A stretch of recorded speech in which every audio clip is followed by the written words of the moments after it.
болды ма не, есімде жоқ, сондай болды ма не деймін да қазір. Бір ұйықтап кеткен сияқтысың, сен жоқсың, болды. Сенің айналаңда ешкім жоқ. Саған тек қана ой келе береді, сен өлуің керексің, сен ешкімге керек жоқсың, бала шағаңа да керек жоқсың деген сияқты осындай бір сәттер келе берді ойыңа. Не істейсің? Бір кездер болды, мен 6 ай жатып қалған кезім болды. Ешқандай да зауқым жоқ еш нәрсеге. Сол кездегі мамамның айтқаны ғой, қызым ау саған не болды, сен былай жатпайтын едің ғой деп. Мен жұмыстан тірліктен қашқан адам емеспін. Бір нәрсе болмаса бір нәрсе жалғап кетіп, ананы болмаса мынаны істеп көрейінші, деген сияқты нәрсе бар. Маған бір жаңалық нәрсе мен үшін бір қызық болып тұрады да. Осыны істеп көрсем қалай болады екен деген сияқты. Көп сөйлейді, мен енді өзім таппай жүрген әнші деген сияқты бір пікірлер айтылып жатады. Бірақ мен ойлаймын, ол жердегі мен өзімді басқа қырымнан танығым келеді. Ол жерде мен қалай ол ситуациядан шыға аламын деген сияқты. Оны істеп кете аламын ба, қолымнан келе ме келмей ме? Шүкір Аллаға, мен қандай бір жұмыс жасасам да, осы уақытқа дейін барлығы да болып жатты. Бірақ сол сиқырдың кезінен көп нәрсе тоқтап қалды. Жүреді, күшті жүріп келе жатады. Болды, бір сәтте бәрі тиылып қалады ғой. Сонда анамның айтатыны ғой, неге сенің жұмысың аяғына дейін бармайды деп. Мен өзімнің жаңағы энергияның таусылып қалғандығы, болмаса ол жұмыс менге емес екендігін деген сияқты нәрсені сезінуді емес. Ол ұнайды маған, ол қай бір жұмыс жасасам да ұнайды. Бірақ сол аяғына дейін жаңағы жетпей қалып жатады, болмаса адамдар жоқ. Мысалы мен саудамен айналыспадым деп айтамын, айтпаймын, мысалы айналыстым. Ешкім білмейді, мен саудамен айналысқандығымды. Мектеп аштым, жұмыс жасағым келген жоқ емес, мен балалармен жұмыс жасау маған өте қатты ұнады. Оны да істедім. Бірақ сол жаңағы бір сәтте балалар жоқ болып кете салады, жаңағыдай затым өтпей қала салады деген сияқты сондай нәрсе тоқтап қалады. Иә, жаңағыдай шақырыстар болмай қалады деген. Сосын тағы да біреуін бастайсыз, ол да күшті болып келе жатады, ол да тоқтап қалады. Сөйтіп сіз өзіңізге жаңағыдай сиқыр я дуа жасалғанын қай кезде білдіңіз, қайда оны мен білдіңіз? білмеймін, оны менің мамам ғана, тек қана анамның несі бойынша бір кісілер шақырды 6 ай жатқан кезімде. 6 ай төсектен тұрмай жаттыңыз ба? Төсектен тұрасың ғой, тұрмау мүмкін емес, көзге қараған кезде саусың, сау адамсың, сен бір жерің ауырып жатыр деген ой ешкімге келмейді. Бірақ ішіңіз өліп қалған. Ішім өліп қалған, мен ешкімді көргім келмейді, жаңағыдай туысқандардың бәрі да кей кезден тойға шақырады, барасың, түк білдірмей үндеп күліп барасың ғой енді, үйге келесің да қойсың болды. Бала шағаңызды кім қарады сол кезде? Анам мен қолымда ғой. Сол кісі маған шырлап, бір кісіні оқитын кісіні алып келді.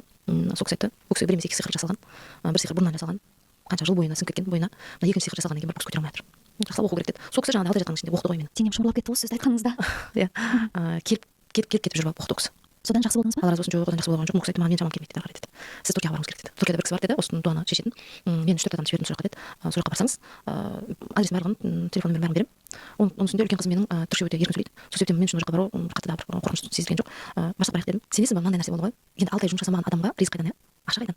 Білмеймін, әйтеуір қисыны келіп бірдеңе болып жатады ғой енді. Кей кезде шақырыстарға тойға барып қоямын деген сияқты, бірақ тойға барып келген күні ертесіне 16 сағат ұйықтаймын. Энергиям тіпті жоқ, мен тұра алмаймын. Тамақ жеймін да, қарным ашқаннан тұрамын. Тамақ жеймін да ешкім сөйлеспей қайтадан ұйықтаймын. Әлі күнге дейін кей кезде бір 2 айдың көлемі болған шығар, кішкене осы нәрсе басылғандығына, бірақ осығанға дейін мен тойға баратын болсам, сахнаға шығатын болатын болсам, мен 16 сағат 18 сағат ұйықтаймын ертесіне. Одан кейін ғана барып кішкене тұрып, өз өзіме келіп деген сияқты. Оған дейін шамам болмайды. Сонда ақша жоқ. Бір күні бір адам сұрады, садақаның маған не қажеті бар деді. Сонда оған берілген жауап оның бүкіл өмірін өзгертіп жіберді. Садақа деген ол тек қана жай бір көмек емес, ол бір болашаққа салынған көпір. Не ексек соны орамыз. Ал білім жолына жұмсалған ақша, білім жолына жасалынған қайырымдылық, ол шынымен де біздің болашағымызды қалыптастырады. Талғар қаласында 200 қызға арналған ілім ордасы салынып жатыр. Сіз де өз үлесіңізді қосыңыз.